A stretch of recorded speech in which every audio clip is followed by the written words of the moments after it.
тази пресконференция, която организирахме. В нея ще участват всички организации, които имат отношение към футболен клуб Ботев Пловдив. Тя е посветена на Кауза Пловдив. Кауза Колежа, извинявам се.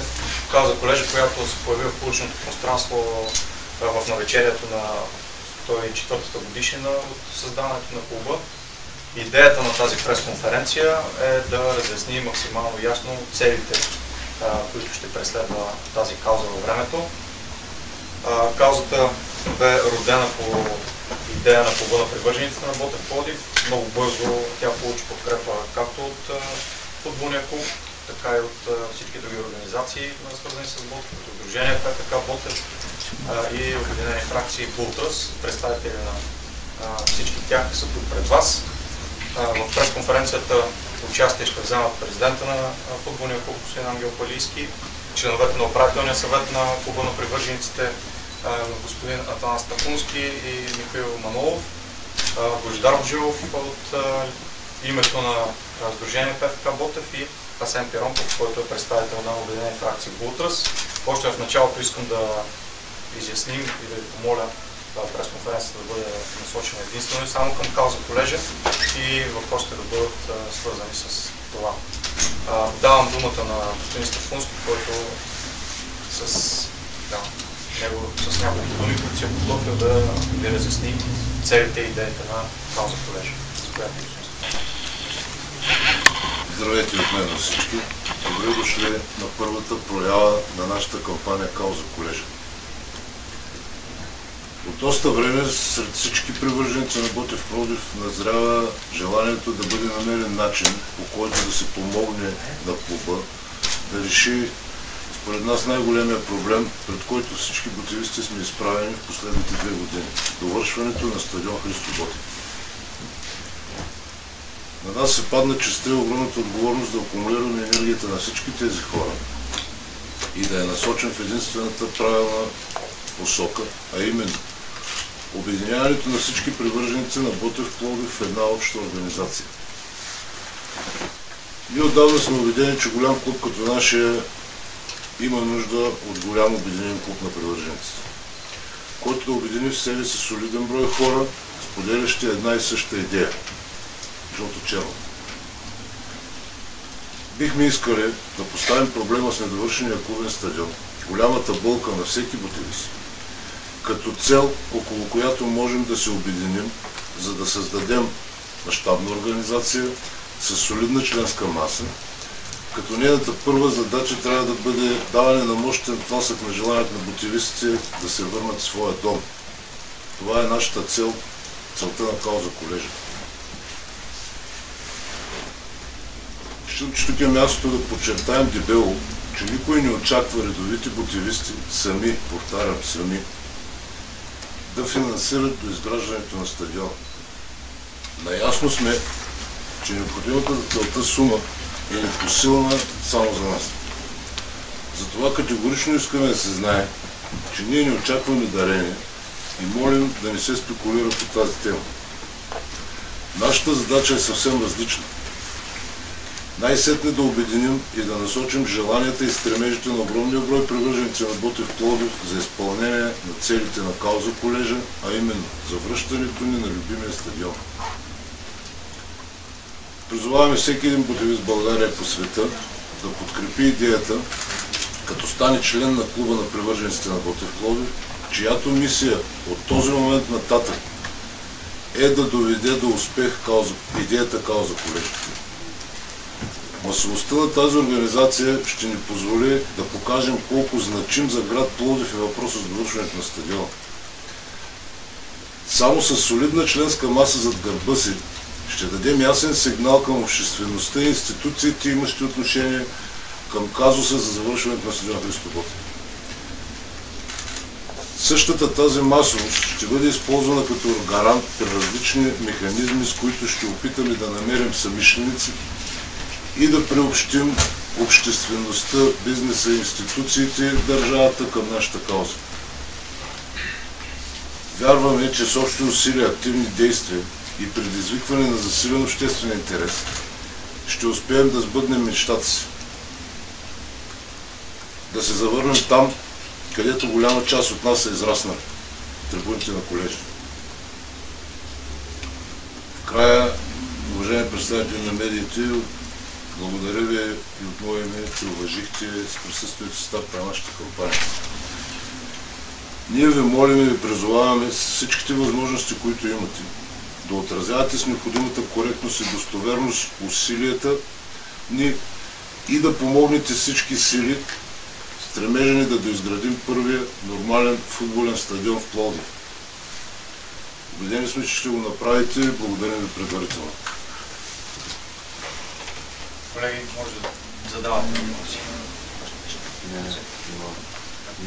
Значи, аз слушам, а много ще даде още малко технически разяснения по действието.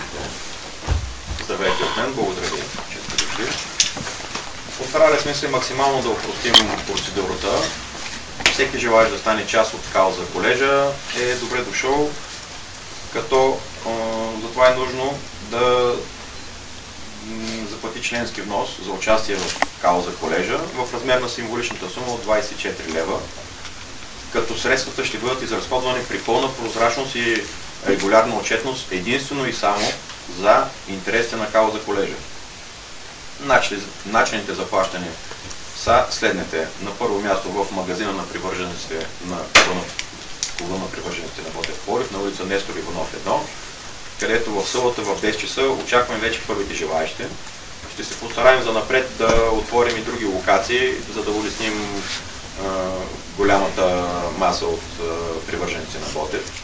Вторият начин за превеждане на сумата е посредством новооткрита, специално открита, повтарям, банкова сметка, която после ще получите.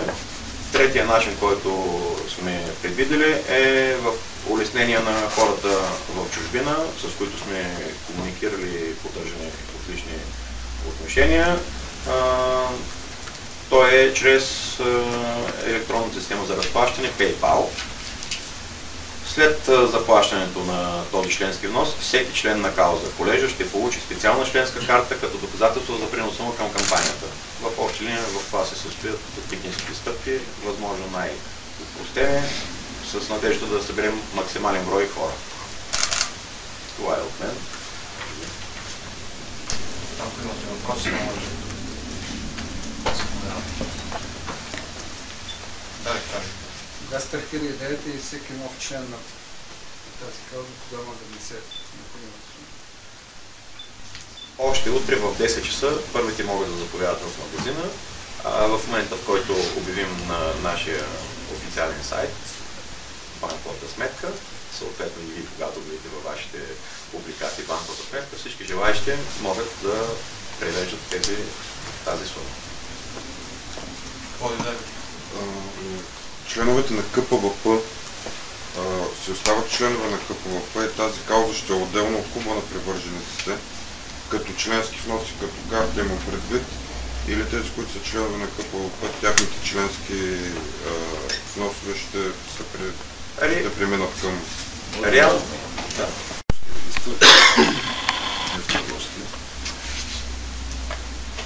Това ще е организацията, която, както ви прочетах, единствената емисия от тук нататък ще бъде да доведе до успех кауза колежа. Кауза колежа е наименование на нашата кауза. Членовете ще бъдат членове на клуб на привържениците, но клуб на привържениците от този момент нататък има една единствена кауза. Тя се казва кауза колежа. Да, ще бъдат членове на клуб на привържениците, като сменяме вида на картата. Първата част остава същата, с снимка, както е правилно. На гърба на всяка карта вече е издадена от утре в 10 часа, ще бъде знака на кауза колежа. Господин Полиски, как ровно ще помогне тази кауза на клуба да реализира довършването на стадиона, при положение, че 10 000 души, ако го подкрепят, това са 240 000 лева, а за завършването ще трябва 1 300 000. Значи нека да разграничим нещата. Аз смятам, че достатъчно ясно господин Стахновски слово се каза и подчерта дебело, че никой от ръководството не очаква с тези средства да се строи стадион. Нека да не се спекулира, ще помоля да не се спекулира с това нещо. Аз първо искам да ги приветствам за страхотната идея, която се е родила в името на целия клуб ръководство. Да благодаря за тази страхотна идея. Ние вече направихме предварителна среща с всички хора, които ги виждате тук на масата. И лично на нас тази идея в разговора, който проведахме, останахме възхитени от начина, по който те са решили да организират. И не случайно чух господин Скофунски да казва, че всеки голям клуб се нуждае от своята голяма фенска маса, от своята голям клуб на привърженици. Аз мисля, че това начинание, че се прави, че се захванали с него и те ще имат нужда от подкрепата не само на клуба, те ще имат нужда от подкрепата на абсолютно всички активисти и на абсолютно всички привърженици и симпатизанти на този отбор, защото лично за нас това е много тежка задача. Аз съм убеден, че тя ще достигне своите размери и своят край в един даден момент. Идеята е клуба на привържениците организира, гоники, постигайки за своя цел кауза колежа, да направят редица мероприятия, които редица мероприятия ще ускорят самото развитие на кауза колежа. Повярвайте, че до момента ние тайна, че единица хора работихме по въпроса за стадиона. А сега аз лично виждам едно спокойствие относно това, че вече ще имаме хиляди, спокойно мога да ги нареча, хиляди привърженици на отбора. Те ще имат своята съпричастност и те вече към тази кауза колежа. По този начин ще имаме по-голяма чуваемост в обществеността, в институциите, с които вече ние работим. Стъпвайки на базата на многото примери, които има в чужбина, правейки проекта за стадион Ботев, имах възможността да обикуват доста стадиони. Трябва да ви кажа, че почти новоизградени, те почти всички бяха изградени с финансирането на банковите институции. С огромна част инвестиция в банкови институции. И за нас лично това е една огромна подкрепа. Ставайки членове на клуба на привържениците, всеки един, който заплати своя членски внос, за нас това е гаранция, че той ще присъства на стадион, ще вземе своето място, живот и здраве в нашия нов дом. По този начин те правят една огромна крачка да обединят наистина това жълто-черно, както ние го наричаме семейството, наистина да заработи като семейство и всички ние да имаме тази своя съпричастност и те да докажат с това нещо, че те не само, че го искат този свой дом, а че те го заслужават. Мисля, че в годиници те са го показали безрезервно. Ние като ръководство успяхме да им предложим и да изкоментираме последните дни някои неща, които ще бъдат публикувани в сайта, по какъв начин ние може да помогнем, като беше и вашия въпрос. Как може да помогнем на тази кауза колежа? Нормално, знаете, че всички такива големи клубове на привържениците, нормално е да ползвате някакви привилегии.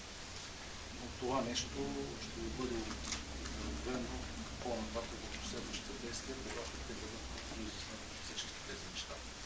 По-важното е да се разбере да се разбере, че всеки един, който милее за този дом, всеки един, който милее за клуба като клуб, е добре дошъл в този клуб на привържениците и затова и таксата е сложена съвсем символично. Всеки да има възможност да докаже своята любов и преданост към клуба и да участва в тази кауза.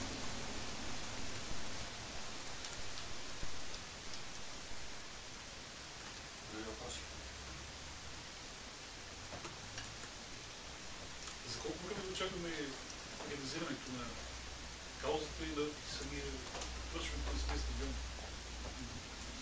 се ангажирам с някакви такива срокове. Просто, когато хората прямо застават за тази кауза, повече хора трябва да са възможно максимално кратки срокове да се използва тази енергия. Повечето хора, повече чуваемост. Да, за това това е казах, че целта. по този начин ние ще ускорим процеса на самата Всеки кауза от нас колежа.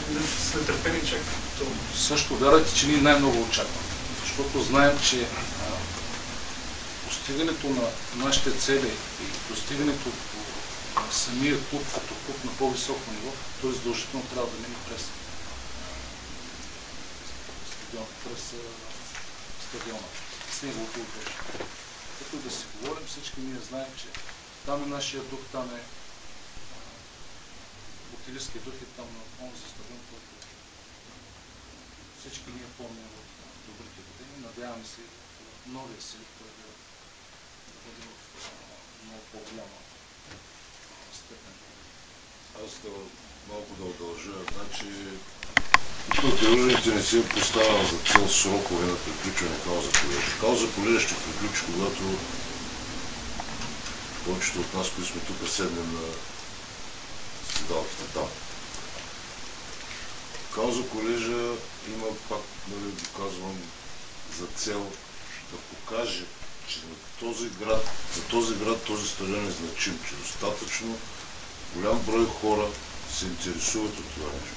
Аз съм убеден, че това ще ни помогне да ангажираме общественост, бизнес, институции. В институциите включваме вас, медиите, които да направят построяването на стадиона възможно най-бързо. Срокове, знаете, че в момента някой. Друго нещо, което искам да коментираме, нека да е ясно на всички, че създаването на този клуб на привържениците, той не приключва с каузата колежа. Той продължава да се развива колкото се може в по-големи мащаби след това. Борисе, ще има следобед среща при кмета Иван Тотев. Той в понеделник спомена за вариант за разваляне на концесията. Каква е позицията на Ботев Пловдив? Аз не знам защо го спомена господин Тотев. Не може да говорим за кауза колежа, да създаваме клуб на привърженици, да искаме подкрепа от всички, чуваемост в обществеността, в същото време да говорим за разваляне с концесия. Не знам, като се видя си водата.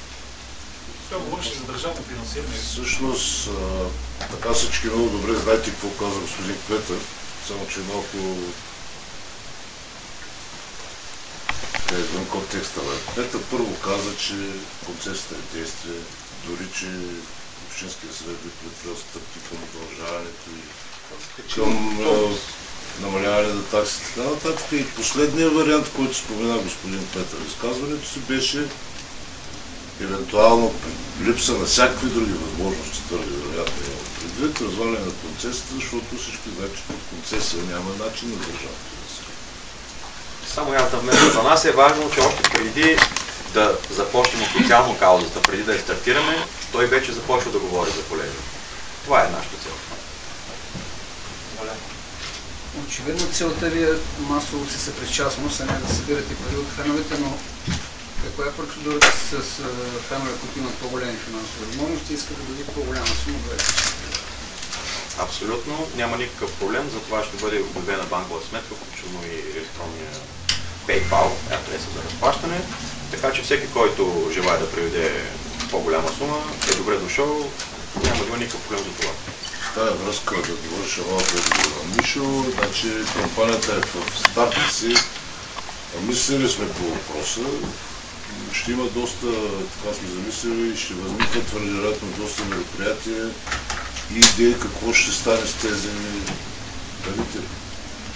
Нашите предшественици са се направили книга за дарителите на паметника на Христо Ботев, защо не да не се направи последствия, защо да не се говори за други начини.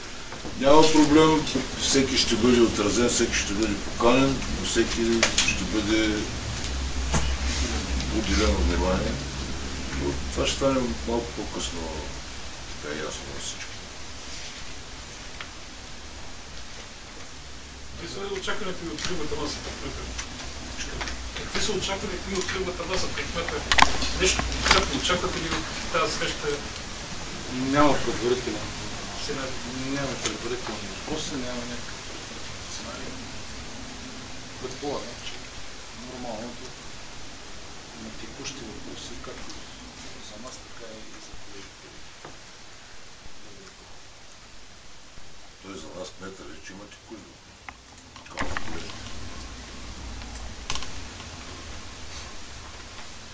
Поставили сте си някаква цел като бройка фенове, които искате да привлечете като членове? Не. Сега да се изкажа малко по-високопарно, феновете на привържениците на Ботев Пловдив са толкова научени, можем да преценим докъде ще стигне. Този стадион се е пълнил с 30 000, Йоня Големия се е пълнил. Дай Боже, стигнем до там. По-скоро, ако мога аз да го допълня, по-скоро сме си поставили за цел да достигнем до всеки ботевист в България и по света, да му разясним идеята. Оттам нататък ще публикуваме регулярно информация за броя и привърженици, участници в каузата, така че това е въпрос на бъдеще. А за всички фен-клубове, фракции и така нататък, колко е членската маса към настоящия момент? Последното преброяване.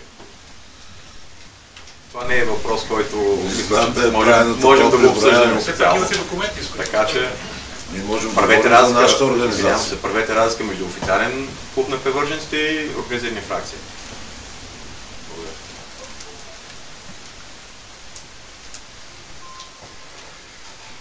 Други въпроси? Виждам, че няма, така че благодарим за вниманието. Благодаря ви.